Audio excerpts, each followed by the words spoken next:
We have explored how the reflective practitioner can use the Socratic method to develop their identity as a teacher. And we've looked at the questions that can be applied to the Socratic method. What is useful at this point is to explore specifically the questions for each step of the method. The first step of the Socratic method is called elicit, elicitation of facts and understanding from a situation. And a question that the reflective practitioner can ask themselves at this point is, what do they already think about the situation? What do they already know about the experience? What other experiences are informing them at this point?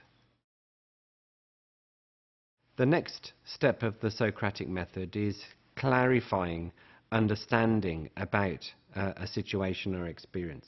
So questions which are useful to ask at this point is, well, what do I mean by X? What do I mean when I say this thing?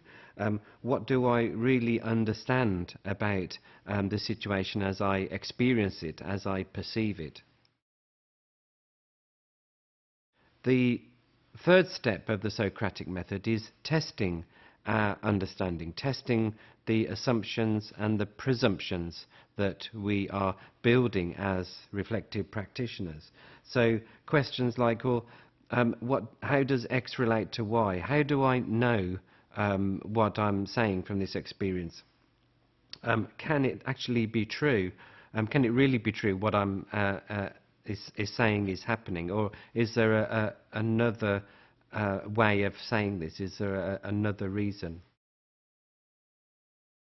And then the final step of the Socratic method is decision making for the reflective practitioner.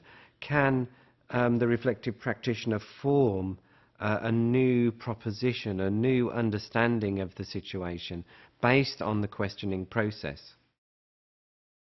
And in this slide we can see that the steps of the Socratic method link very closely to the levels of Bloom's taxonomy.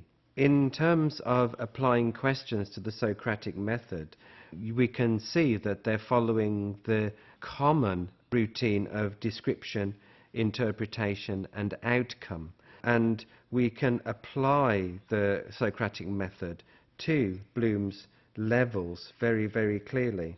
And there are, of course, different levels of reasoning in Bloom's taxonomy, moving from lower order thinking through to higher order thinking.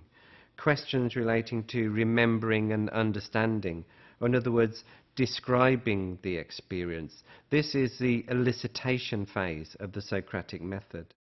And then question types relating to the middle levels of Bloom's taxonomy, applying and analysing.